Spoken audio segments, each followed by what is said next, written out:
বালিঝড় ধারাবাহিকের নতুন পর্বে দেখা যায় স্রোতের মান ভাঙাতে স্রোতকে বিয়ে করে বাড়িতে ফিরে এসে বাবার মুখোমুখি হলো ছোড়া। এমনিতে স্রোত তার বাবার বর্তমান কর্মকাণ্ডকে মেনে নিতে পারছে না। পলির বিষয়ে বাবা কেন এতটা দুর্বল সেটা নিয়ে এমনিতেই অনেক কিছু ভাবতে হয় ঝোড়াকে। এরই মধ্যে ঝোড়ার বাবা ঘোষণা করে আগামী 7 তারিখে মহার্ঘের সাথে তার মেয়ে ঝোড়ার বিয়ে, আর আগামী দিনে মেয়ের হাতেই তার রাজনৈতিক দায়িত্ব তুলে দিতে চায়।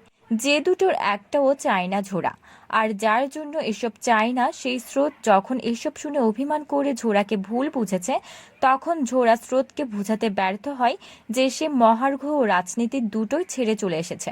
সে এসব চায় না, কিন্তু স্রোতের এক কথা, সে এসব নাটকের মধ্যে নেই। সে যেমন সাধারণ পরিবারের সন্তান তেমন সাধারণ মানুষ হয়েই থাকতে চায়। ওদিকে পলি কিন্তু ঝোড়ার বাবার কান ভারী করেই চলেছে। মহার্ঘকেও বেশ কিছু বাজে কথা বলে উত্তেজিত করার চেষ্টা করে, কিন্তু মহার্ঘ সেসব কথায় কান না দিয়ে স্যারকে শান্ত থাকতে বলে। আর এদিকে স্রোতকে নিয়ে মন্দিরে চলে এসেছে ঝোড়া। ঝোড়া স্রোতকে জানিয়ে দিল সে কি করতে চায়।